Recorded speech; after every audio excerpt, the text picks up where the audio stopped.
কারো কাছে, পৃথিবীর কোনো সৃষ্টির কাছে যাররা পরিমাণ কিচ্ছু পাওয়ার আশা করবেন না। একটু আশা করবেন, আপনি কষ্ট পাবেন। কারো কাছে কোনো আশা করতে যাবেন না, শুধু আল্লাহর কাছে আশা করেন।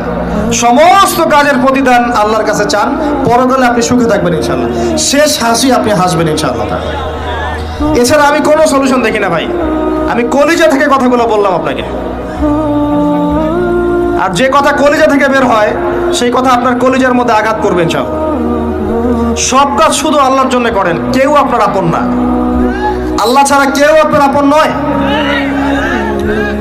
আপনি ভুল করবেন যদি আপনি অন্য কাউকে আপন মনে করেন। আপনার পলিটিক্যাল লিডার, আপনার প্রশাসনের স্যার, আপনার পরিবারের স্ত্রী, আপনার সন্তান, হাবি হাবি যা যা আছে, যদি মনে করেন আমার আপনজন, আপনি ভুল করবেন। সবাই সবার স্বার্থ চেনে, সবাই সবার স্বার্থ চেনে। শুধু আল্লাহ আপনাকে নিঃস্বার্থভাবে ভালো